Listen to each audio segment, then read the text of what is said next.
Bloomberg Audio Studios. Podcasts, radio, news. You're listening to the Bloomberg Balance of Power podcast. Catch us live weekdays at noon and 5 p.m. Eastern on Apple CarPlay and Android Auto with the Bloomberg Business app. Listen on demand wherever you get your podcasts or watch us live on YouTube. We've got a lot to cover as we count down to an important event at the White House about an hour from now. And it involves farm aid. This is a story that came exclusively from Bloomberg and White House correspondent Skylar Woodhouse as the president prepares to sign an EO that may or may not help the farmers who have been impacted by the president's tariff regime.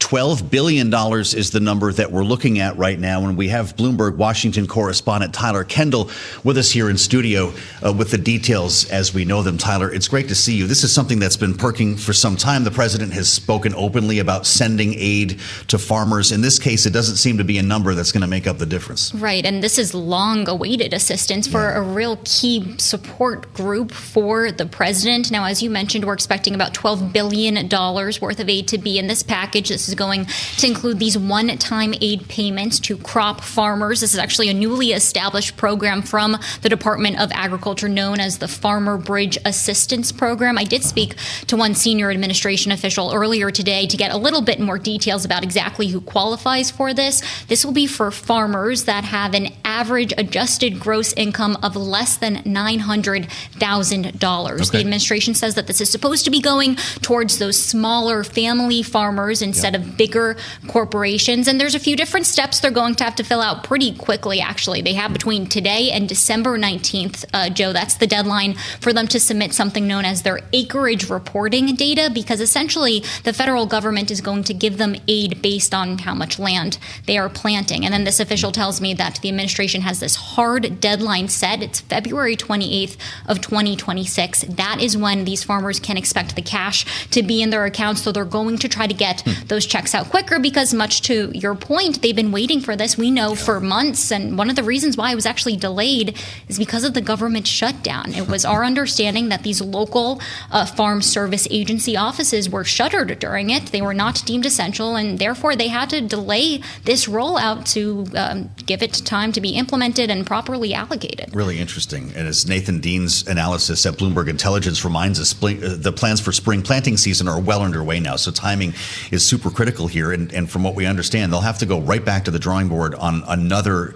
aid package for next year. Are you hearing about that at the White House? Right. So that's actually incredibly important, particularly when we put it into context when it comes to soybean farmers, right? Because this is a group of farmers that has really been squeezed when it comes to these trade tensions with China. And I'll give you some statistics here. One is that after that meeting with President Trump back in October between him and Chinese President Xi Jinping, we did start to see this gradual resuming of soybean purchases from China, but they haven't really reached the levels that we would like to see yet. So far, if we look at the data, China's made good on about 23% of its purchase commitments. Now, Beijing does have until February, so there is still time here. We heard from the USTR Jamison Greer over the weekend that said that China is on track to meet those full obligations, but it does raise questions about how much aid could be needed if there is this delay when it comes to purchases. And it's also important to note that while we have seen a run-up in soybean futures after that meeting between President Trump and Chinese President Xi Jinping, this spurt of optimism, really, we're actually seeing these price levels near 2020 lows. Fascinating. Tyler, I want to ask you, before you leave us, about Slaughter versus Trump. There are arguments being made before the Supreme Court today that our audience should be aware of. We actually spent some time with Rebecca Slaughter here on Balance of Power. This case is being watched very closely when it comes to executive authority over the ability to hire and fire department heads, agency heads to be more specific. And of course, we've all got Jay Powell in mind on this one. What are we hearing? Right, exactly. So our headline on the terminal is that the Supreme Court is signaling it will back President Trump's firing of agency leaders. Now, we should say there's no decision here yet for anybody that's covered or been to oral arguments. We sort of listen into the justices' line of questioning, their responses, their back and forth when it comes to the case to glean some details on how they're thinking about this. Now, I will say that we had an indication that the Supreme Court was likely going to signal that they're weighing in the administration's favor, because we had this document from the Chief Justice John Roberts back in September that actually said that Slaughter should not be in her role while the broader issue of her legality of her firing plays out in court. Now, this is separate from the Lisa Cook case. Those arguments are going to happen on January 21st, but separately, she's still allowed to be on the FOMC as a governor and making these decisions. So there is a distinction here before the cases. Legal experts tell us that we likely won't get a ruling on this FTC case until after the Lisa Cook hearing is done. But Joe, at the crux of this is that we could see the overturning of really important legal precedent known as Humphrey's Executor. That's a 1935 law that protects independent regulators and agencies from being fired without cause. And you're going to hear us talk so much about cause because it's not explicitly defined in the law, but it's typically taken to mean malfeasance or neglect of duties related to the job. So we'll have to see how this ultimately rolls out. Again, I will mention two separate cases, but big implications when it comes to the Fed. But again, don't forget, the Supreme Court had signaled that there could be a carve-out for the Federal Reserve, so they might not totally be intertwined here. Really interesting. Great reporting, Tyler. Thank you so much. Bloomberg's Tyler Kendall. We're glad to have her back in the mix today with a number of stories coming from the White House, and we'll go there later on after 2 p.m. Eastern when the president signs that EO.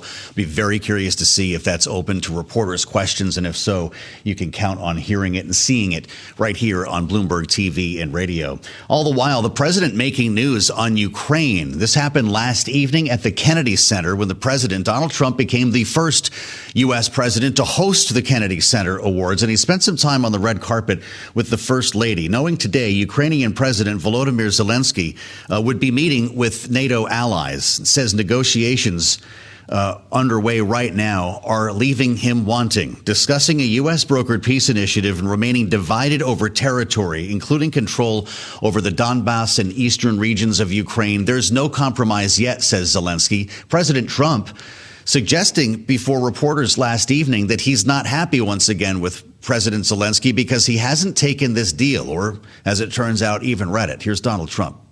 So we've been speaking to President Putin, and we've been speaking to Ukrainian leaders, including Zelensky, President Zelensky.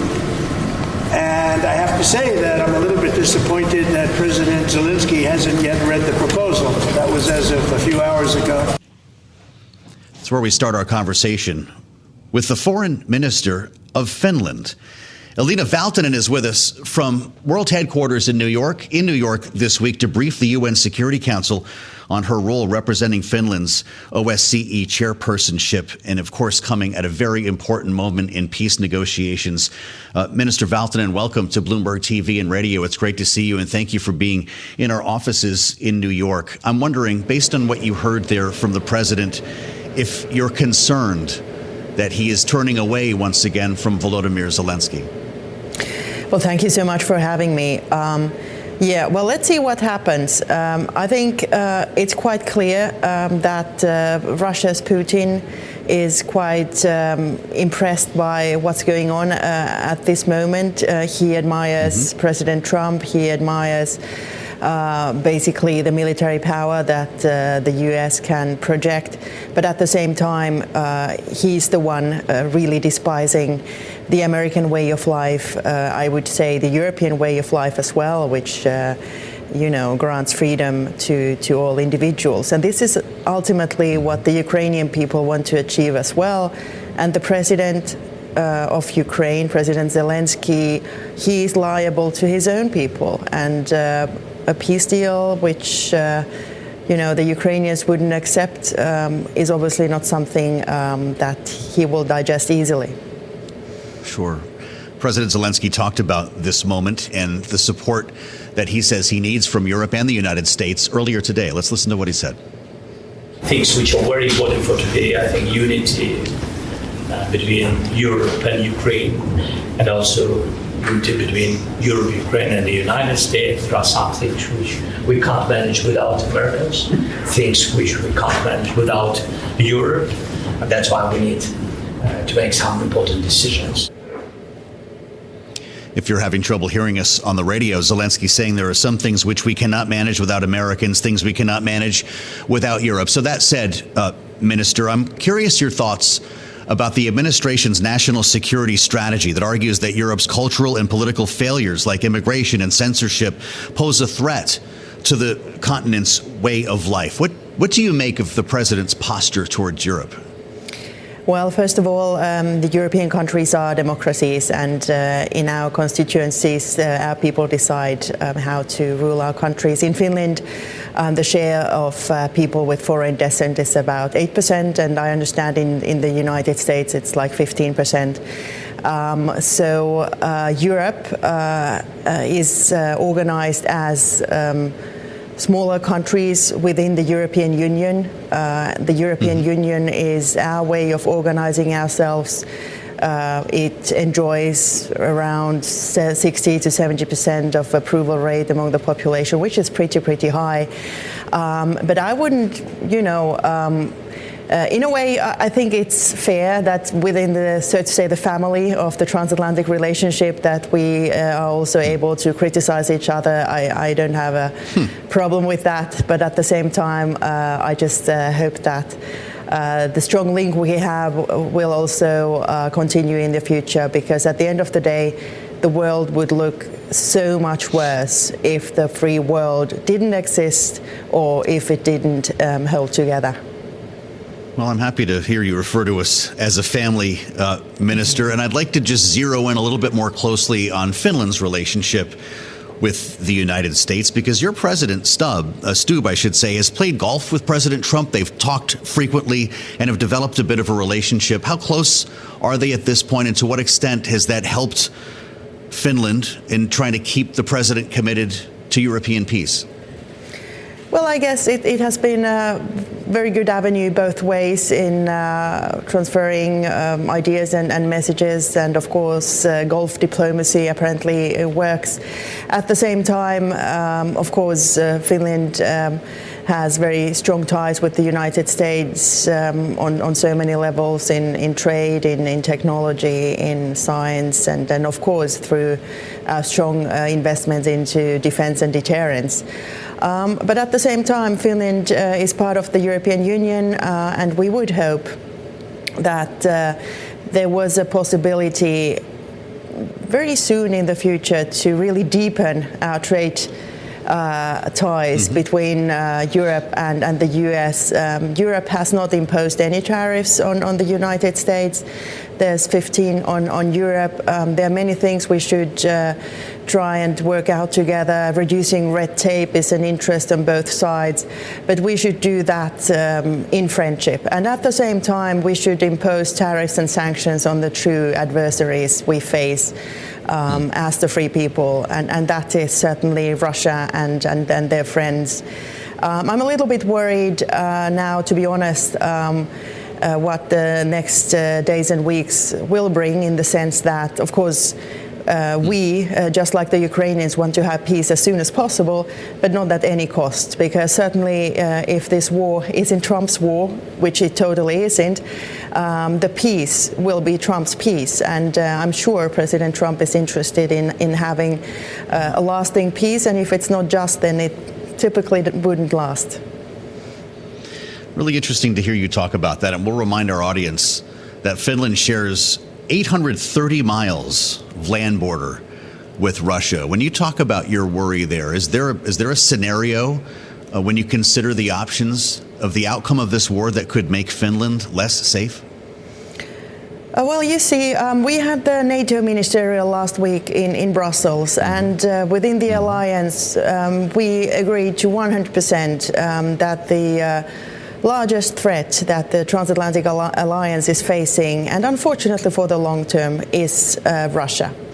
And that means that, of course, the threat that Russia is posing is not only visible in Ukraine, but it's actually visible in the rest of Europe as well, but I should say also in the rest of the world. I mean, if people have paid attention, Russia has been organizing military coups in Africa, for instance, to cause irregular migration and, of course, suffering for the people.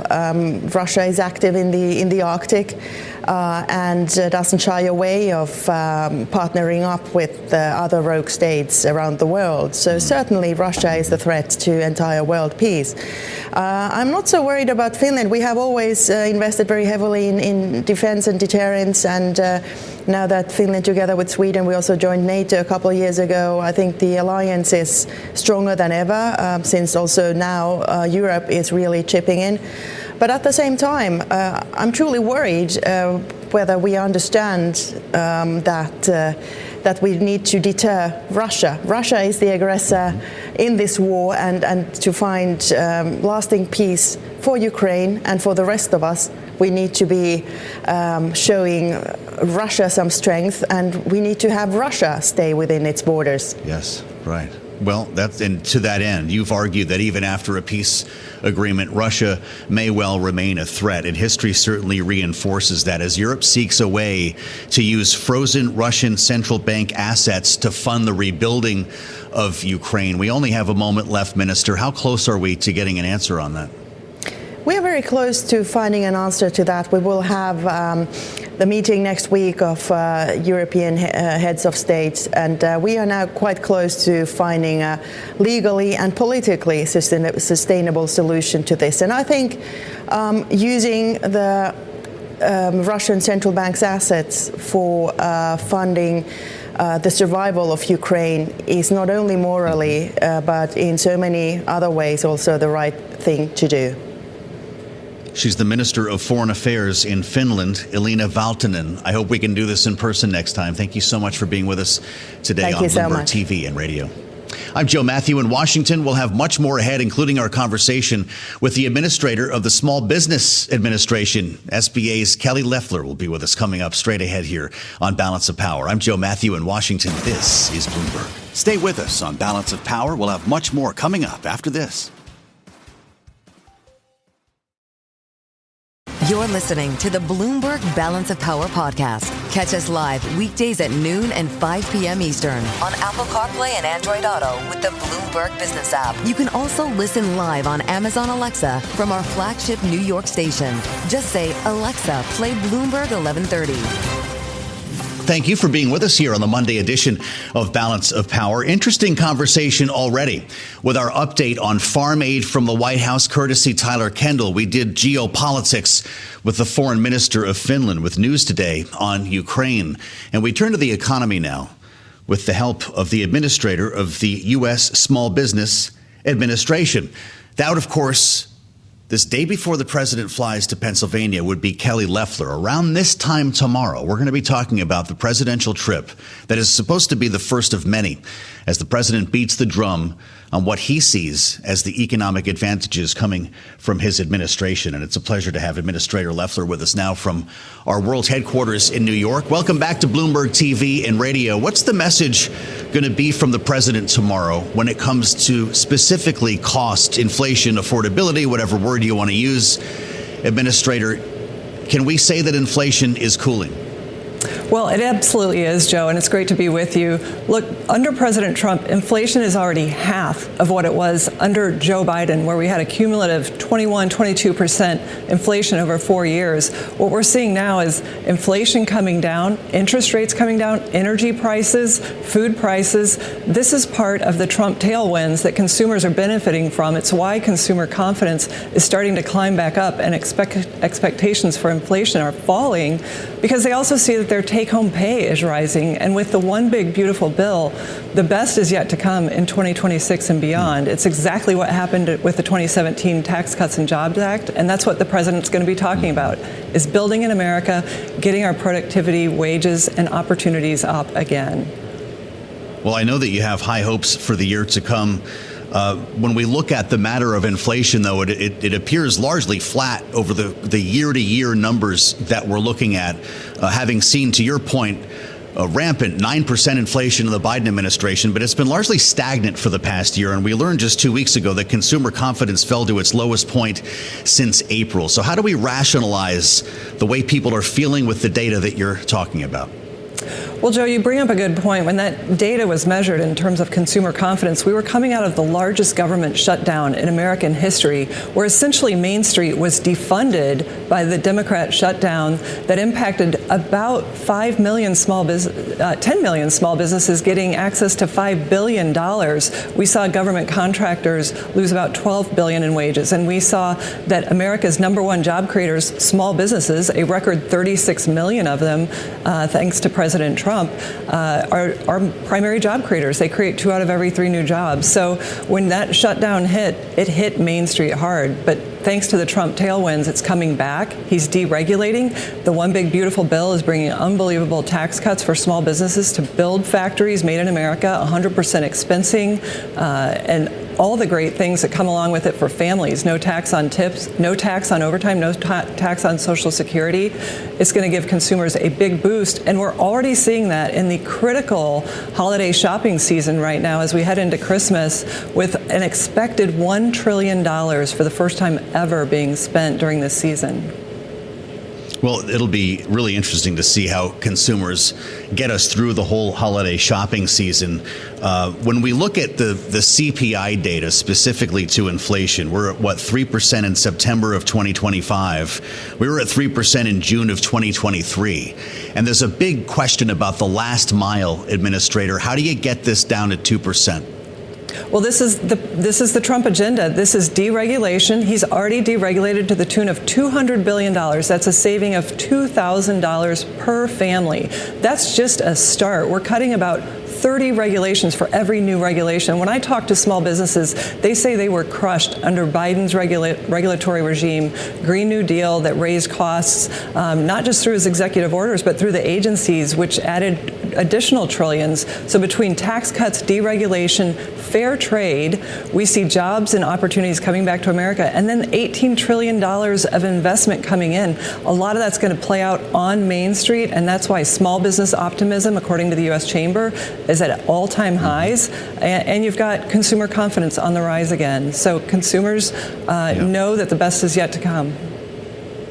You know, we're talking, of course, to the Small Business Administrator. So I want to clarify that you're talking about small businesses. We've been hearing from some big ones, though, in terms of Costco filing a lawsuit against the administration to secure a refund if the Supreme Court knocks down the tariff regime. We've heard warnings from the likes of Walmart with the impact of tariffs creeping into prices, Williams-Sonoma, and others who haven't gone so far as to sue. What are small businesses feeling when it comes to the impact of tariffs?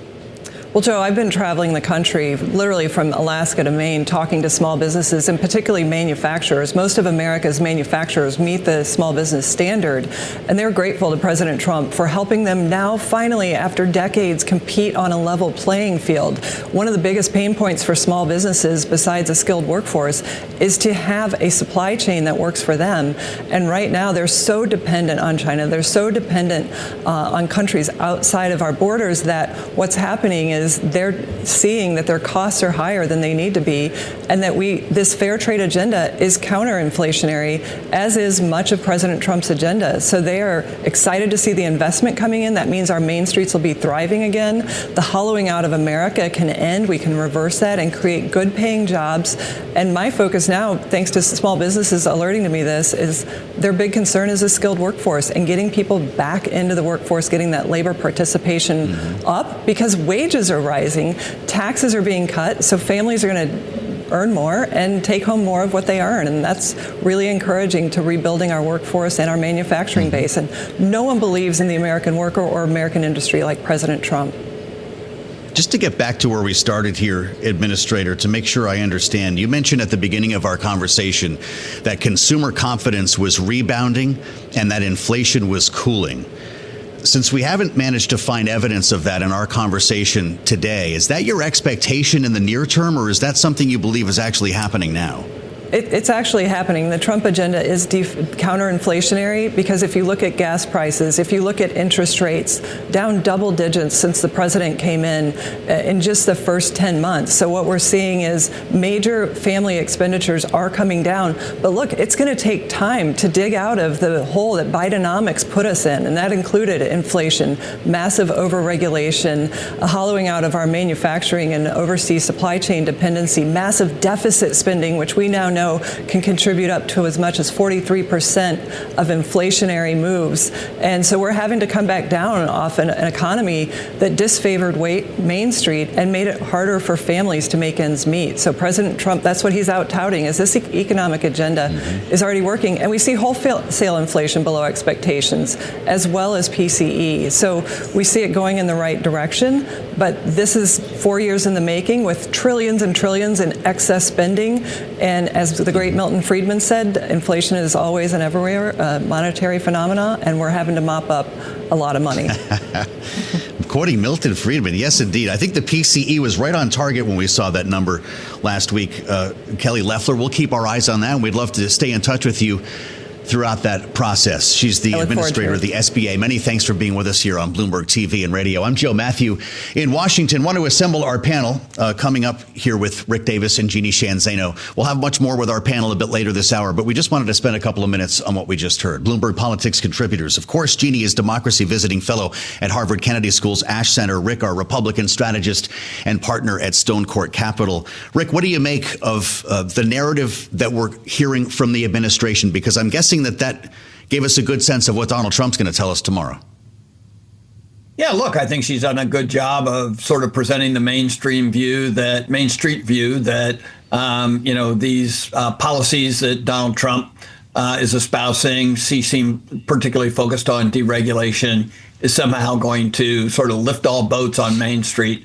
I would say a little confused by the discussion of consumer sentiment. Current conditions are still down in the latest Michigan Consumer Sentiment Index. And so even though I think she seems very optimistic, I'm not sure that's shared by consumers themselves. And that's where you see this kind of disconnection when it comes to the polling. What do you think of that disconnect, Jeannie? We talked about consumer confidence or sentiment, depending on the measure you're looking at, which she said was rising, and I think we established is falling. Prices, in fact, have been either stagnant or rising as opposed to inflation cooling, to her point. So are we getting back to a disconnect between the administration and what people are feeling, or a disconnect between the administration and the actual data? I think, first of all, it's important that Donald Trump is going out on the road tomorrow, as you talked about, Joe. That is something he has not been doing. And if he is going to convince people about his economic policies, he needs to be out there selling them. Joe Biden didn't do it. He has not been doing it. So it's important that he gets out there. So that's a good sign for him. But again, to your point, there is this enormous disconnect. And I'm struck by how much Kelly Loeffler, Donald Trump sometimes sound like Joe Biden and members of the administration, and trying to wish away the data on consumer sentiment and also the polls, which show whatever you want to say about how the numbers look on inflation and costs. The reality is people are not feeling it. And until people feel it politically, you're going to have results like we saw a few weeks ago in the election. That can backfire on you, as you're noting here, Jeannie. It's funny. We remember Joe Biden going to the very same, not only state, but town, Rick. He's going to be in Scranton tomorrow. I'm trying to figure out exactly what the administration is thinking, having just seen that playbook so recently. Yeah, Jeannie mentions it. I mean, it's almost like they're recreating the Biden failure of talking directly to voters about their economic situation, and they even want to go and do it in the same places. It's kind of a head scratcher. I'm not exactly sure that Donald Trump's going to do something that he typically doesn't do and sound empathetic. He's a great cheerleader, and he can cheerleader all the way through a loss. I worry that what's happening is that just like Biden, Donald Trump's talking past the consumer and being overly optimistic. Well, somebody cue Michael Scott, because the president's coming to Scranton. We'll be talking about that around this time tomorrow, hopefully with Rick and Jeannie.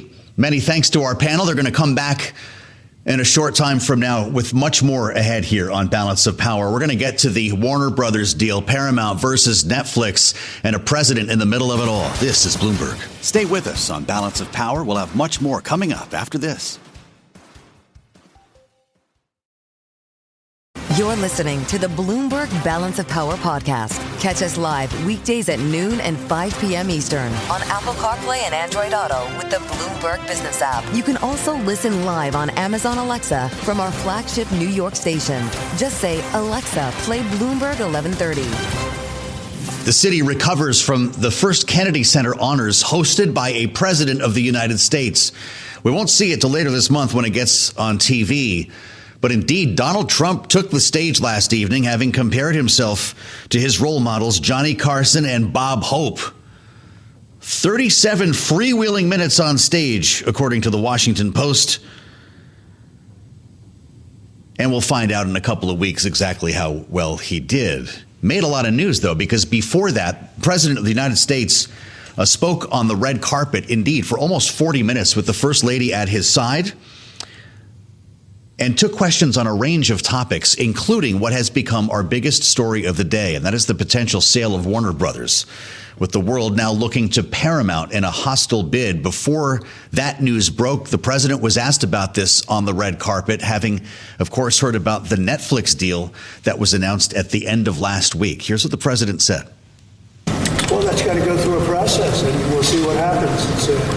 Netflix is a great company, and they've done a phenomenal job. Ted is a fantastic man. I have a lot of respect for him, but it's a lot of market share, so we'll have to see what happens. It's a lot of market share, he said. We'll have to see what happens. If you're with us on the radio, the president in front of a step and repeat on that red carpet with CBS logos all over it. They are the ones who run the Kennedy Center honors. Fast forward to the Truth Social post that came out this morning around 9:30, just before the opening bell. The president clearly was watching 60 Minutes last evening, or, well, I guess he played it back because he was probably on stage then. It featured a sit-down interview with Marjorie Taylor Greene, who he refers to in this post once again as Marjorie Traitor Brown. I won't go into explaining why. But if you get toward the bottom of this very long missive, he actually invokes Paramount, which, of course, is now CBS. My real problem with the show, he says, was not the low IQ traitor. It was the new ownership of 60 Minutes, Paramount, who would allow a show like this to air. All caps, they are no better than the old ownership, who just paid me millions of dollars for fake reporting about your favorite president, me. Since they bought it, 60 Minutes, he says, has actually gotten worse. And you're wondering if the president's thumbing the scale, as some have suggested here, exactly who he wants to see win. We'll ask our panel now. Bloomberg Politics contributors Rick Davis and Jeannie Shanzano are with us. Rick is, of course, Bloomberg Politics contributor as well, Republican strategist and partner at Stone Court Capital. He knows what it's like to buy a big company. Jeannie Shanzano, Democracy visiting fellow at Harvard Kennedy School's Ash Center. What's your thought on this, Rick? Because you could actually make the argument either way, that the president wants to see Netflix or Paramount, or is the real story the fact that he's involved at all? First of all, I'd love to have the reputation of buying a company worth, close to $100 billion in a transaction. So, yeah, thanks for including me in that category. But, look, this may be the biggest mystery in Washington for a while. I mean, short of his comments about CBS last night, everybody would have thought that, he was going to keep this deal from happening and let, his friends, take over the deal. And then the coda of the night was, as you point out, no way was he watching this 60 Minutes episode because, he was in the middle of the Kennedy Center honors. And so whoever told him about it or whatever video he saw, upset him enough to throw everybody under the bus at CBS. So I'd say everybody got through last night damaged. And who's going to do the best lobbying job from here on out to try and get out from under the thumb? And, the point he made, too, about this current deal is that even though, smart economists will have to weigh in on this, I'm going to be directly involved. So when the president says at the start of a regulatory review that it's going to be my call, then it's going to be his call. All right. Well, as usual, Rick leads us right to it. Jeannie, here's the direct quote. Netflix is a great company, he said. They've got a very big market share. And when they have Warner Brothers, that market share goes up a lot. All right. We can understand that. He goes on to say, as Rick references, so I don't know. That's going to be for some economists to tell, even though it would probably be for, well, I guess an analyst, right? And importantly, I'll be involved in that decision, too. Where will he be involved, Jeannie? Any involvement, what he said so far, is completely inappropriate. And I would have wished that the members of the Supreme Court who are hearing this case today, that let's not forget, started because Rebecca Slaughter filed a lawsuit or a claim when she looked up and saw the inauguration of Donald Trump, and he was surrounded not by world leaders, but CEOs of the largest companies in the world who the FTC was in active litigation with. That's who was surrounding him. And so you would hope that the Supreme Court members would have been paying attention last night. And what we hear about this case is they're going to go with the president. And that is most unfortunate, because what happens to the consumer and the American public in all of this? A president, which is completely inappropriate, putting his thumb on a deal this big. And we just heard when Alexis was doing her report talk about Jared Kushner, his son-in-law. This is all inappropriate. It is unethical. It is not the way we do business. And yet I think we're facing a Supreme Court decision which is going to allow all of this, and consumers will suffer and pay more. And it is not what happens in a democracy like ours. It's not what should happen. Well, Jeannie throws another log on the fire, Rick. You see affinity partners and everybody's eyebrows go up because, that's his son-in-law, Jared Kushner. And this is Saudi money that is partially being used to back this deal. How should Americans consider that? In another White House, this could have been considered a major scandal, Rick. What do you think? Well, you've got to really do something to be a major scandal in this administration. And the idea that Jared Kushner and most of the GCC would be involved in a mega deal like this, in excess of $80 billion, shouldn't actually surprise too many people. I mean, Saudi's been playing around the edges. UAE's been investing in Hollywood. This is not new. Foreign actors have always been participating in U.S. Movies and television. So I actually think that's the lesser of them. I could imagine what the phone calls were, though, between Jared and the Paramount guy saying, did you have to interview Marjorie Taylor Greene right as all this news was breaking? These are the kind of fun things you really speculate on. But let's be clear. Donald Trump is not the first president to put his thumb on the scale of a merger and an acquisition in any industry. So the difference is he actually says he's going to do it, and everyone else would deny it. So, at least you got a president who's transparent about all this apparent corruption. I don't know. I think that this is a long story to be told. And, with the new efforts by Paramount to go after a hostile takeover, the fun has just begun. Boy, there's a lot there. I thought maybe Bill Owens had come back for a night, Jeannie, when you see Marjorie Taylor Greene on CBS on the eve of this hostile takeover being announced. So what's next here? Will there be a government stake in the WBD when this whole thing is over? Yeah, Marjorie Taylor Greene, I'm sure you saw, Joe, had her big flag on her sweater. Yeah, or her the shirt. Sweater, yeah. Yeah, one thing I would say is that what is different about this is not just that Donald Trump is saying he's going to put his thumb on the scale. That is sort of the excuse we hear all the time. Well, at least he puts his corruption out there. What is very, very different is that today, of all days, the Supreme Court is hearing a case. This would go to independent regulatory bodies.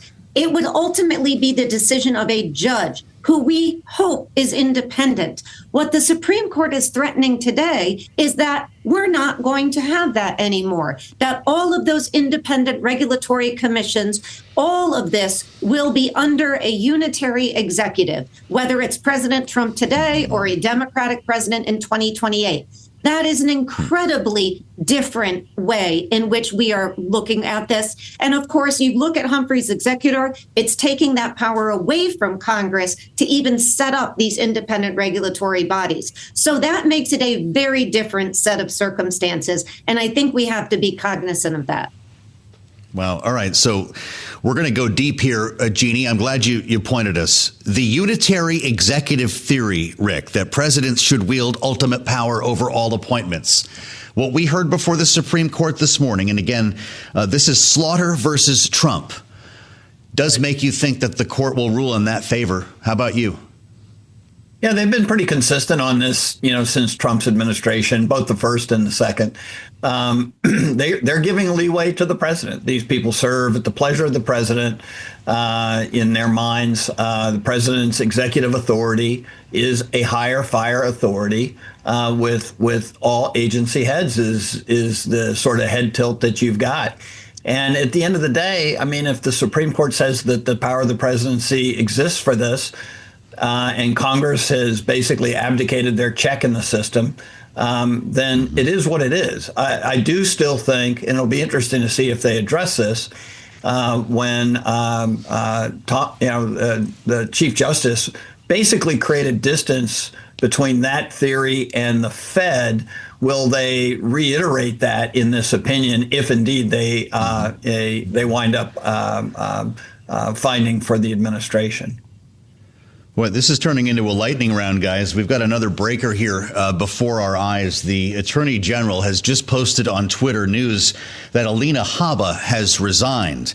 This is, of course, this was President Trump's personal lawyer who was then appointed acting U.S. attorney for the District of New Jersey last summer, and it was then ruled that she was not qualified for that position. The Attorney General writing, following the flawed Third Circuit decision disqualifying Habba from performing her duties as in the U.S. Attorney's Office for the District of New Jersey, I am saddened to accept Alina's resignation.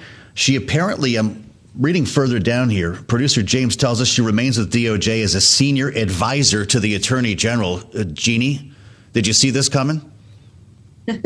It's hard to tell. I don't think it's a huge shock given the decision that came out. But as we speak about independence, it is a perfect example. This is a president that would like nothing more, as all presidents would, than to have everybody working for him in concert in the executive branch. One thing that was independent for a long time was the DOJ. That is not the case anymore. And even though she's no longer in that position, she will still be at the DOJ. So not a big surprise, but it is in keeping with this push towards the unitary executive, including in the Department of Justice. Well, after what we saw in the Eastern District of Virginia, Rick, and now this, how should we be thinking about Donald Trump's approach? Well, I think the approach of not getting people confirmed who are in a confirmation job in the United States Senate is probably the wrong approach. It doesn't do you any good to put somebody in these jobs who tries to prosecute individuals that the president has identified as problematic, and that they get thrown out of court for lack of official standing by the prosecutor. So when it happens a couple times, you should try to learn that lesson, and it seems that they have. And hopefully this sort of ends the dalliance with putting people into these jobs without a Senate confirmation. Wow. Just amazing stuff to think what we've witnessed over the last hour and change. Many thanks to our panel, Rick Davis and Jeannie Shanzano. Thanks for listening to the Balance of Power podcast. Make sure to subscribe if you haven't already at Apple, Spotify, or wherever you get your podcasts. And you can find us live every weekday from Washington, D.C. at noontime Eastern at Bloomberg.com.